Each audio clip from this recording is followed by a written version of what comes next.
مع معادل على القهوه بنتكلم في سعر الدولار، قال لي الحرب الاخيره بين اسرائيل وايران دي ما كانتش مجرد ازمه عسكريه بعيده عننا، دي كانت خبطه مباشره في اقتصادنا هنا في مصر. في ايام قليله جدا جدا شفنا الدولار بينط لارقام جديده، والخوف انتشر ما بين الناس. كل واحد فينا بيسال الجنيه رايح على فين، وايه معنى ده لفلوسي؟ قلت له فعلا انت ممكن فجاه تلاقي مين ضرب مين والدنيا اتقلبت مره واحده. ففي الفيديو دوت هنحلل مع بعض توقعات الدولار خلال الفتره اللي جايه، وده بنستنتجه من تصريحات المسؤولين والوضع العام، وهنكشف عن 3 سيناريوهات اساسيه لمستقبل الدولار في مصر لحد اخر السنه.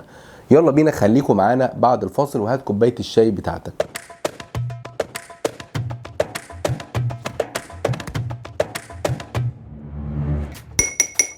ازيكم عاملين ايه؟ برحب بيكم في قناه قهوه الاقتصاد، وانا معاكم محمد العسال مقدم البرنامج.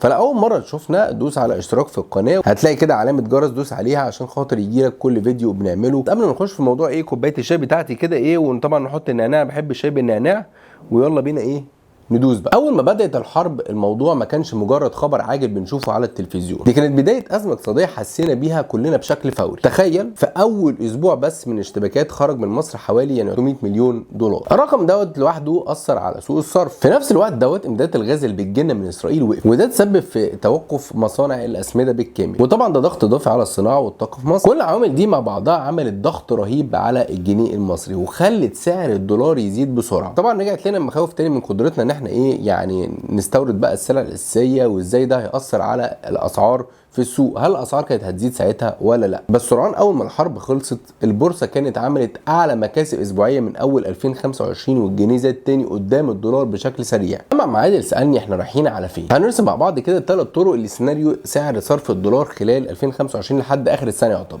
السيناريو الاول ده السيناريو متفائل. ليه؟ السيناريو ده بيقول ان الصعب عدى، وان الجنيه المصري مش بس هيصمد، لا ده كمان هيتحسن. الراي ده معتمد على كذا نقطه. اول حاجه الاحتياطي النقدي عندنا، يعني احتياطي نقدي قوي بيوصل لحد 48.5 مليار دولار، وده في نهايه مايو 2025، وده يعتبر خط الدفاع الاول بتاعنا.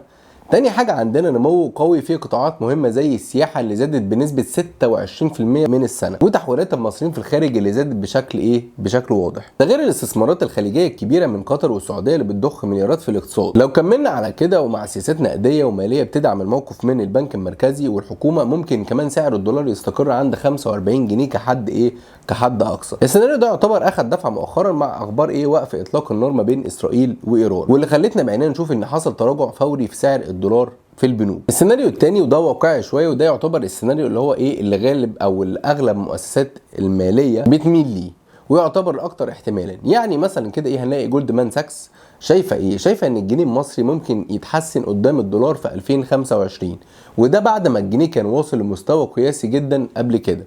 جولدمان ساكس بتقول ان الهبوط دوت مش بالضروره حاجه وحشه، بالعكس هو بيعكس ان الجنيه بقى عنده مرونه اكتر، خصوصا بعد التعديل الرابع اللي حصل في مارس 2024، او نقدر نقول التعويم اللي حصل في مارس 2024، واللي بعده فضل الجنيه مستقر لفتره طويله يمكن لحد دلوقتي. لكن صندوق النقد الدولي يعتبر باين عليه التفاؤل شويه، ورفع توقعاته لسعر الصرف في 2025، ودلوقتي الصندوق بيتوقع ان الجنيه يوصل لحوالي 49 جنيه و60 قرش للدولار الواحد، بدل ما كان هيوصل ل 50 جنيه و60. يعني يعتبر حسن توقعاته. كمان قلل توقعاته لسعر الجنيه في السنه الماليه اللي هي الجايه من 54.89 ل 52.26 قرش للدولار الواحد. ومن الناحيه الثانيه شركه فيتش سولوشنز شايفه ان الدولار هيكون ما بين 50 جنيه ل 55 جنيه للدولار الواحد في 2025. كمان بنك ستاندرد شارتر قال توقعات على لسان كارلا سليم، وهي خبيره اقتصاديه في البنك، وقالت ان الدولار ممكن يوصل 52 جنيه في 2025 ويوصل لحوالي 54 جنيه في 2026. الحقيقه السيناريو ده مش بيتجاهل الضغوط اللي موجوده زي عدم مثلا استقرار في المنطقه وفاتوره استيراد الطاقه اللي بتزيد والكلام ده كله، لكنه في نفس الوقت شايف ان نقط القوه اللي قلناها بالاضافه لالتزام الحكومه بسعر صرف مرن هيمنع اي انهيار في قيمه الجنيه خلال الفتره اللي جايه. يعني ببساطه ممكن نشوف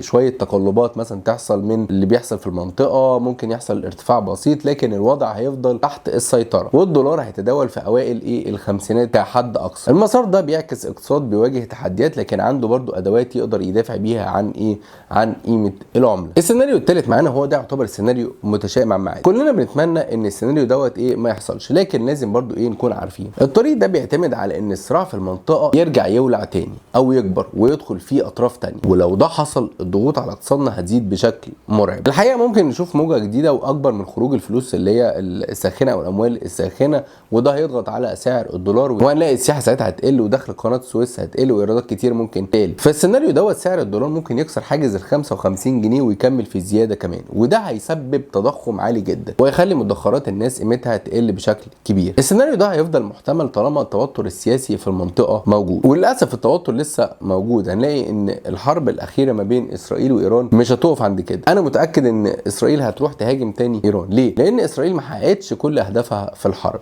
اول هدف مثلا الصواريخ اللي بتتضرب عليها الصواريخ الباليستيه هتفضل موجوده عند ايران. الحاجه الثانيه هي قالت لك ان احنا رايحين عشان النووي، بس في الاخر اليورانيوم المخصب ده اتنقل خلاص من الموقع او ايه من منشاه فورد والكلام ده وناتنز والحاجات دي كلها. فالفكره في ايه؟ الفكره ان الخبراء بتقول ان ايران عندها لسه نووي مخصب بايه بدرجه 60% و70%، وده ممكن يعمل ايه رؤوس نوويه. الحاجه الثانيه ان في كلام كتير جدا طلع فيه الصحافه الامريكيه خلال الفتره اللي فاتت وقالت لك ايه؟ قالت لك ان الضربه اللي عملها ترامب او الضربه اللي عملتها امريكا على ايران ما دمرتش المفاعل، لان الاجهزه والمفاعل ده يعتبر على عمق اكتر من 100 متر او عمق 100 متر، واللي زود الطين بله لما البرلمان الايراني وافق على خلاص ان هم ما يتعاونوش مع الوكاله الدوليه للطاقه الذريه، وده يعتبر كده شبه ايه ان ايران بتنسحب ان هي تبقى من الدول اللي هي مش نوويه. وكل ده بيدعم فكره شويه ان ايه ان ممكن يحصل ضربه ثانيه خلال الفتره اللي جايه. خلاص يا عم عادل، احنا كده قدامنا 3 طرق: استقرار متفائل، يا اما يحصل يعني تقلبات واقعيه او يحصل تدهور وده السيناريو متشائم، وتاني الوضع ضبابي لان الحرب الاخيره انا متاكد ان النتن مش هيسكت واكيد بيحضر لحاجه جديده بعد الخسائر اللي حصلت له في قلب تل ابيب. العامل الحاسم اللي يحدد اي سيناريو هيتحقق هو مسار الصراع في المنطقه. اي تهدئه حقيقيه ومستمره هتزقنا ناحيه السيناريو المتفائل، وللاسف اي تصعيد جديد هيدفعنا او هيزقنا ناحيه السيناريو المتشائم. في الاخر احنا يهمنا ان احنا نسمع رايك. ايه توقعاتك لسعر الدولار في مصر على اخر السنه؟ وايه سيناريو من دول اللي انت شايفه اقرب للواقع؟ شاركنا بتحليلك في التعليقات، وما تنساش تشترك في القناه وتفعل الجرس عشان يوصلك اخر التحليلات الاقتصاديه اللي تهم. شكرا ليك.